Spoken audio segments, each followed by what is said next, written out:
আজকে তোমাদের কাছে কোনো ব্লগ ভিডিও নিয়ে আসিনি, এসেছি আমার সবথেকে কাছের একটা জিনিস তোমাদের কাছে শেয়ার করতে, আমার সোনার ছোট্টবেলাটা। তো আমি যে আগে ক্যামেরাবন্দি করে রেখেছিলাম সেই ছোট্টবেলার ফটোগুলোকে তোমাদের সাথে শেয়ার করার জন্য তুলে ধরলাম। তো এই যে দেখো আমার মামের অন্নপ্রাশনের ছবি, আর ওই যে আমার দাদা, আর ওই যে আমার ভাইপো। আর ওই যে ফটোটা দেখতে পাচ্ছ, এই যে আর কি সবাই মিলে বসে আছি, এই যে ফটোটা দেখতে পাচ্ছ, এটা হচ্ছে প্রথম মামকে নিয়ে আমি যখন দক্ষিণেশ্বর যাই। আসলে আতুর ওঠার পর শুদ্ধ হওয়ার জন্য যে দক্ষিণেশ্বরে মানে গঙ্গায় গিয়ে স্নান করতে হয়, তো সেই সময়টার এই ফটোটা। তো এইখানে না আমার মামের অনেক ছোট্ট ছোট্ট স্মৃতিকে আমি আবদ্ধ করে রেখেছি। আর ভাবলাম চলো এই আবদ্ধ করা স্মৃতিকে আবার এই ওয়াইটির মধ্যে আবদ্ধ করে রাখি।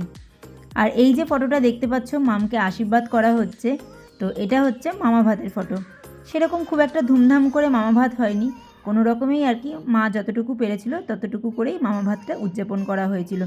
আর যখন ওর অন্নপ্রাশন হয়, সত্যি বলতে সেই ক্ষমতা ছিল না যে ক্যামেরাম্যান ডাকবো কিংবা ভিডিও করব।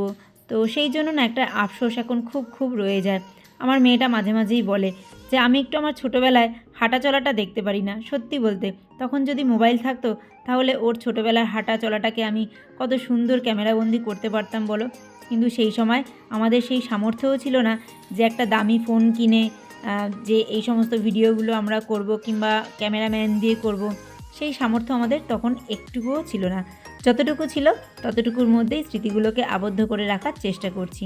এই যে দেখো বলটা দিয়ে কেমন খেলছে দেখো, তখন কিন্তু অনেক ছোট্ট।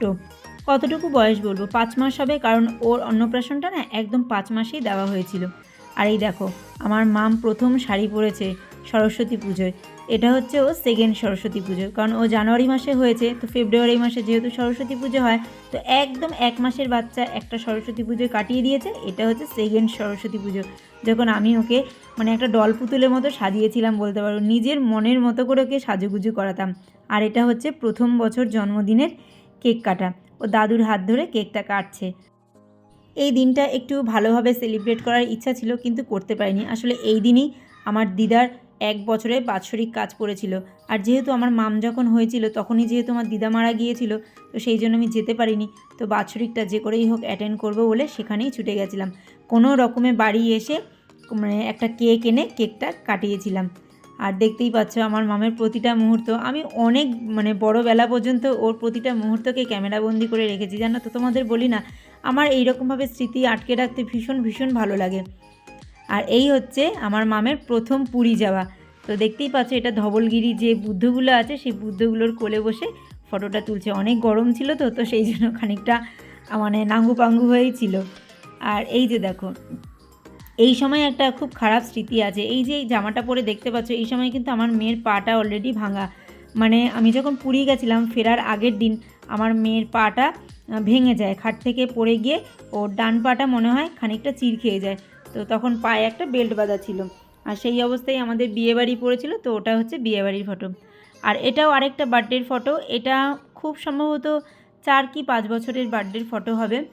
তো তখন আমাদের ওপরটা সবে হয়েছিল, তো সেই সময় ওপরেই আর কি এইটা সেলিব্রেট করা হয়েছিল এই বার্থডেটা। ওর প্রতি বছর বার্থডেই তোমাদেরকে বলি না আমি অনেক ধুমধাম করেই সেলিব্রেট করেছি। আমি কথা বলছি হয়তো তোমরা ব্যাকগ্রাউন্ডে একটা পাখির কিচিরমিচির শুনতে পারবে, কিছু করার নেই, কারণ পাখিটা আমার জানলায় বসেই চিকচিক করছে, আর আমার সময়ও নেই যে আমি অন্য কোনো সময় ভয়েস ওভার দেবো। তো এই যে বাচ্চাগুলো দেখতে পাচ্ছ এরা সবই আমার আশেপাশেই থাকে। আর এই দেখো জলকে এত ভালোবাসে, তোমাদেরকে কি বলবো, ও সব সময় সমুদ্রকে খুব পছন্দ করে। এটা তখন কত বলবো, ওই 4 বছর মতো বয়স হবে হয়তো। আর আগের ফটোটা মানে আমি ভুল বললাম, ওটা 5-6 বছর হবে হয়তো, মানে আমার বয়সটা এখন ঠিকঠাক করে বলে উঠতে পারছি না। আর এই যে দেখো আমার পাকুনি মাম, আগে যে কি ফটো তুলতাম ওর তোমাদেরকে কি বলবো, কর্তামশাইকে দিয়ে খালি রিল ভরাতাম আর আমি খালি ফটো তুলতাম। আর এই যে দেখো মাম প্রথম লেখাটেখা শিখে পড়াশোনা করছে, সেটাও আমি আবদ্ধ করে রেখেছি। আর এই যে মাম প্রথম স্কুলে গেছে সেটাও দেখো এখানে আবদ্ধ করা রয়েছে। এখন এগুলো দেখি আর সত্যি বলছি খুব খুব আফসোস হয়, ইস তখন যদি আমার কাছে একটু ভিডিও করার মতো কিছু থাকতো, তাহলে যে কত স্মৃতি আমি এখানে রাখতে পারতাম তোমাদেরকে বলে বোঝাতে পারছি না। আর এই সব স্মৃতি না যত সময় যাবে তত সময়ের সাথে সাথে মূল্যবান হয়ে উঠবে।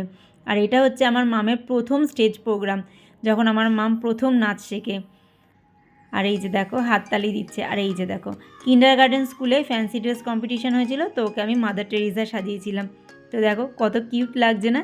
আর দেখো পুতুল নিয়ে তো রাত দিন খেলাধুলা ছিলই, তো ও খেলা করতো আর আমি এক একটা পোজে ফটো তুলতাম। আমার মা সবসময় বলে যায় দিন ভালো যায় আসে দিন খারাপ, তো সেই হচ্ছে কথা, জানো তো এই দিনগুলো এখন পেছনে ফেলে এসেছি, তো তখন মনে হচ্ছে না সত্যি এই দিনগুলো কত সুন্দর ছিল। আর যত সামনের দিন আসছে তত টেনশন বাড়ছে, তত জানি বিভিন্ন রকমের চিন্তা মনের মধ্যে বাস করছে। তো বন্ধুরা, তোমাদের সাথে কিন্তু আমার এক মূল্যবান সম্পদ শেয়ার করলাম, তো তোমাদের কেমন লাগলো অবশ্যই কিন্তু একটা কমেন্ট করে আমাকে জানাতে ভুলবে না।